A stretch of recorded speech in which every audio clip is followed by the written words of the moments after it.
All right, welcome. Today, we're going to demystify one of the most common signs you'll see in neurology, tremor. But look, this isn't about just memorizing a list from a textbook. We're here to build a clinical framework, so when you're actually standing at the bedside, you know exactly what to look for. And more importantly, you know why. Let's get started. So to do this, we're going to work through a classic case. I really want you to put on your clinical hat here and follow my reasoning. Let's meet our patient and we'll start building our differential diagnoses right from his very first words. And right there, that's it. That first sentence is our most critical clue. He's already told us the most important thing about his tremor. It's present at rest. You know, this single detail from the history immediately narrows down our possibilities, and it's going to guide our entire physical exam. This is clinical medicine in action, right here. Okay, so before we can figure out what Mr. Smith's rest tremor means, we need to be absolutely crystal clear on what a tremor actually is on a physiological level. Let's just go back to basics for a second. This is the whole ballgame right here. Tremor is a rhythmic oscillation. It's not some random jerk or a sudden loss of tone. I want you to imagine your biceps and triceps. Those are the agonist and antagonist muscles that control your elbow, just firing back and forth in rapid succession. That is the engine driving the shaking that we see in the clinic. Okay, back to the clinic with Mr. Smith. Now that we know what tremor is, how do we classify it? Well, the physical exam is where we're going to systematically test him to pinpoint the exact type of tremor we're dealing with. These three maneuvers, this is your bread and butter for any patient who comes in with a tremor. They're simple, they're quick, and they're incredibly powerful. We are basically trying to answer one fundamental question. When is the tremor at its worst? Is it at rest? Is it while holding a posture against gravity? Or is it during a targeted movement? The answer is going to point us directly to the part of the nervous system that's in trouble. So this table pretty much sums up our whole diagnostic framework. I want you to notice the key features: the timing, the frequency, and what makes it disappear. A rest tremor, like Mr. Smith's, is usually kind of slow, right? Around 3 to 5 hertz. A postural tremor, on the other hand, is faster. And this isn't just trivia, it helps us build a pattern. So based on what Mr. Smith told us, it's noticeable when I'm just sitting, we are already homing in on that very first column. And there it is. Our exam confirms it.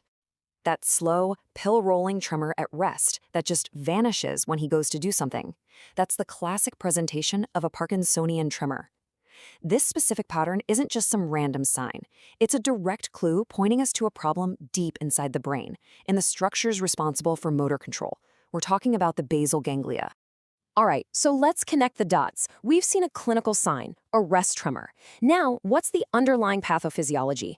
This is how we bridge that gap from just observing something at the bedside to understanding the neurological science behind it. This is the central pathway, the core reason for a Parkinsonian tremor. There's a problem in the basal ganglia. To be specific, the dopamine-producing neurons in the substantia nigra are dying off, which leads to a dopamine deficiency. And dopamine is absolutely crucial for smoothing out our motor commands. So without enough of it, the motor off and motor on signals in the basal ganglia get all out of whack, and that results in that characteristic tremor you see at rest. Okay, let's hit pause on Mr. Smith's case for a second. A huge part of clinical reasoning is thinking about the what-ifs. So what if the story was different? What if the tremor was postural? This is a really important pivot point that would send our whole investigation down a completely different path. Now, with a postural tremor, our list of possible causes just explodes. We're not just focused on the basal ganglia anymore. We have to start thinking systemically. Is the patient drinking way too much coffee? Are they on a new medication? Maybe an SSRI? Could their thyroid be overactive? Or is it maybe the most common cause of all, essential tremor? You see why those first 3 exam steps are so critical? They stop us from going down the wrong rabbit hole. And then there's our third possibility, the intention tremor. This is the one that gets worse as you get closer to a target. And that tells us right away the problem isn't the basal ganglia, it's the cerebellum. You can think of the cerebellum as the brain's gyroscope. It coordinates the timing and force of all our movements. So when it's damaged, movements get clumsy, they overshoot the mark, and that causes that classic worsening tremor as the patient gets closer and closer to their target. Now, before we lock in any diagnosis, we have to think about the mimics. It's so important to know what tremor is, but it's just as important to know what it is not. There are several other involuntary movements that can look pretty similar at first glance. Think of this table as your clinical cheat sheet.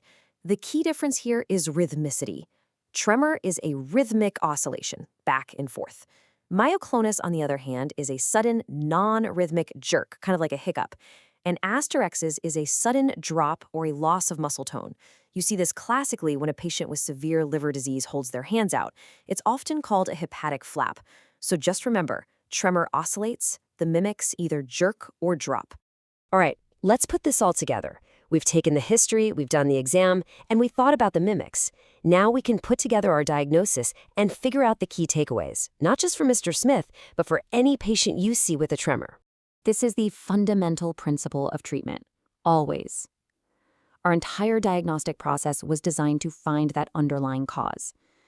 So for a postural tremor that's from too much caffeine, the treatment is simple: cut back on the coffee. For Mr. Smith's rest tremor, which is highly suggestive of Parkinson's disease, the treatment targets that underlying problem. We replace the missing dopamine with a medication like levodopa.